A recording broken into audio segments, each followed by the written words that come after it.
사랑의 샘 평화의 소리 KCR 뉴질랜드 뉴스입니다. 아던 총리는 오늘 아침 TV 프로그램 블랙퍼스트에서 오클랜드 주민들이 지난 몇 주 동안 힘든 일을 하고 있다고 인정했습니다. 2주 후에 있을 다음 경보 수준 검토까지 적어도 76일 동안 봉쇄가 될 예정이기 때문입니다. 블랙퍼스트의 호스트 매티 맥린이 크리스마스까지 이 일을 끝낼 수 있을까요? 라고 물었을 때 아던 총리는 예스라고 답변했습니다. 그녀는 그것이 오랫동안 자신의 절대적인 주안점이었으며 오클랜드 시민들은 힘든 일을 해왔고 그들은 엄청난 짐을 지고 있으며 우리는 백신으로서 그것을 보여줘야 한다고 말했습니다. 전염병학자인 마이클 베이커는 델타 변이 바이러스의 확산이 백신 접종을 받지 않은 사람들의 발병이라는 점이 가장 큰 우려사항이라고 말했습니다. 오클랜드가 여전히 많은 사례를 경험하고 있는 이유에 대해서는 봉쇄 피로가 한 요인이라며 긍정적인 측면으로 볼 때 백신 접종의 수치가 증가함에 따라 전염률은 감소하겠지만 발병은 여전히 통제 불능 상태가 되어 특히 마오리와 파시피카 사람들에게 피해를 줄 수 있다고 설명했습니다. 베이커 교수는 발병의 움직임에 따라 레벨 4 회로 차단기 봉쇄의 필요성을 배제할 수는 없지만 현재로서는 시스템이 발병 수를 관리하는 것 같다고 말했습니다. 그는 뉴질랜드가 90%의 백신 접종률에 도달한다면 레벨 2로 이동하는 것이 합리적이라고 언급하면서 뉴질랜드 전역에서 균일하게 높은 백신 접종률이 있을 경우 오클랜드 접경의 경계는 크리스마스까지 잠정적으로 중단될 수 있다고 말했습니다. 그러나 안전을 위해 오클랜드 접경 경계를 내리기 위해서는 높은 백신 접종률의 마오리와 파시피카 인구 통계가 포함되는 것이 중요하다고 언급했습니다. 2차 백신 접종을 받은 사람들에게 세금을 돌려주는 액트의 정책은 인플레이션을 가중시킬 수도 있지만 백신 접종을 받으려는 강력한 인센티브는 수십억 달러의 락다운 부양책을 끝내는 열쇠가 될 수도 있다고 한 수석 경제학자는 말했습니다.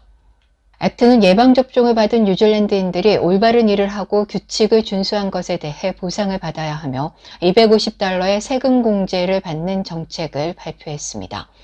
액트당의 대표 데이비드 시모 당수는 지난 월요일 이 정책은 정부 수입을 10억 달러 감소시킬 것이며 세금 공제 대상자가 되려면 12월 1일까지 백신을 완전히 접종해야 할 것이라고 말했습니다.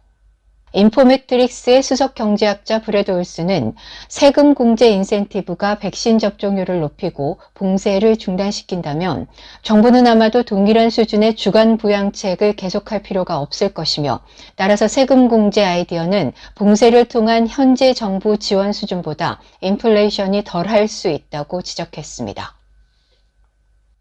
10년 만에 소비자 물가지수의 연간 최대 상승으로 키위 가정의 생활비가 급증했습니다. 2020년 9월 분기와 2021년 9월 분기 사이에 연간 물가 인플레이션은 4.9%였습니다. 이는 연간 인플레이션이 5.3%에 달했던 2011년 6월 이후 가장 큰 연간 상승률이라고 뉴질랜드 통계청이 확인했습니다. 뉴질랜드 통계청은 주택 관련 비용이 분기별 인상의 가장 큰 원인이라고 말했습니다. 건설 가격은 2021년 9월 분기 동안 4.5%로 전년 대비 12% 상승했으며 이는 주택 및 가정용 공공요금이 2.6% 상승에 핵심적인 기여를 했습니다. 식품 가격은 분기 동안 2.7%, 과일과 채소는 11% 올랐습니다. 운송비는 4.2% 증가했습니다. 또한 휘발유 가격은 분기 동안 6.5%로 연간 22% 상승했습니다. 91 옥탄가 휘발유 1리터의 평균 가격은 지난 6월 분기 2달러 13센트에서 9월 분기에는 2달러 27센트로 상승했습니다. 국회가 2주간의 휴식을 마치고 오늘부터 다시 개회했습니다. 액트당은 2명의 의원들이 1차 접종만 한 상태이고 또 다른 한 의원은 건강상의 이유로 접종을 하지 않은 채 전문의로부터 확인 진단서를 기다리고 있습니다. 레이버와 그린, 마오리 정당들의 의원들은 완전 접종을 마쳤습니다. 한편 내셔널 파티는 33명의 의원들 중 31명이 완전 접종을 했으며 2명의 의원은 1차 접종을 마치고 2차 접종을 예약한 상태입니다. 국회의장 사무실에서는 국회와 부속 건물을 사용하는 레벨 3 이상 지역에서 오는 사람들은 웰링턴에 도착하기 72시간 전에 음성검사 결과서를 제시해야 하고, 웰링턴에서 5일간의 자가격리와 국회 건물 입장 전 5일간의 음성 상태를 유지해야 한다는 새로운 규정을 시행하고 있습니다. 오늘의 환율 정보입니다. 뉴질랜드 달러화 대비 원화 기준 환율은 837원 84전, 한국에서 보낼 때 846원 21전, 한국에서 받을 때 829원 47전입니다.